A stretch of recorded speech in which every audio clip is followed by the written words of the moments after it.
আজকে আসার জন্য এবং বাংলাদেশকে সেলিব্রেট করার জন্য লাস্ট ফিউ ইয়ার্স আমি এসেছি এবং আজকে যে প্যারেডটা দেখেছি আমার অনেস্টলি অনেক অনেক ভালো লেগেছে।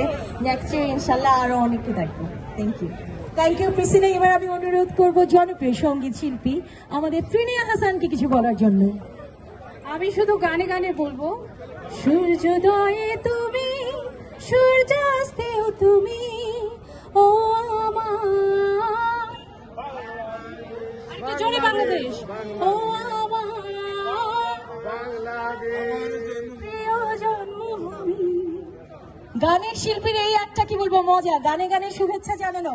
এবার আরেকজন জনপ্রিয় কণ্ঠশিল্পী নাজুয়া খান। ভীষণ আনন্দ হচ্ছে কারণ বাংলাদেশ যে প্যারেড এত সুন্দর আয়োজন করেছে, সবাইকে এত এত সুন্দর লাগছে। সবাইকে অনেক অনেক শুভেচ্ছা। Thank you so much.